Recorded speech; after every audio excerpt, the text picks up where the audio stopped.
Nyenicubahiro umukuru w'igihugu c'u Burundi ahejeje guha umunano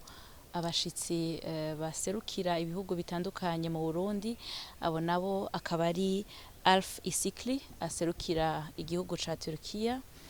Michael Wimmer aserukira igihugu c'Ububirigi, Elisabeth Pietrobon aserukira ishirahamwe ry'ubumwe bwa Buraya, Matthew Jere aserukira igihugu ca Zambia, Elena Witelmina Sofia Uben aserukira ubwami bwa Pays-Bas, Gelasius Gasper Byakanwa aserukira igihugu ca Tanzania, be na Eltegenet Bezabi Yimenu aserukira igihugu ca Ethiopia. Abo bose bari baje gushikiriza nyenicubahiro umukuru w'igihugu c'u Burundi amakete abagena muri ayo mabanga mashasha. Kabaye akaryo ko gushima imigenderanire myiza isanzwe ihari hagati y'ivyo bihugu n'u Burundi no kugira icifuzo co kubandanya bayitsimbataza. Nyenicubahiro umukuru w'igihugu c'u Burundi yabakeje arabipfuriza kuroranirwa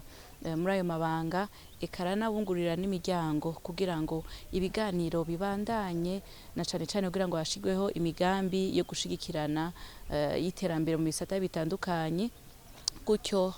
ivyo bihugu bigenzi n'iyo shirahamwe ry'ubumwe bwa Buraya biherekeze Uburundi gushika kuri ya mbona kazoza y'Uburundi bwifashe mu 2040, Uburundi buteye imbere mu 2060. Muri uwo mubonano abo bashitsi bose, abo baserukira ibihugu bitandukanye n'ishirahamwe rya Buraya mu Burundi bakeje cane nyenicubahiro umukuru w'igihugu c'u Burundi ku bikorwa ariko ararangura kugira ngo atsimbataze intwaro ibereye, kugira ngo ubutunzi bw'igihugu bwiyongere, eka n'ibikorwa ariko arakora mu karere no muri Afrika kugira ngo sahirize ibindi bihugu kugarukana amahoro n'umutekano.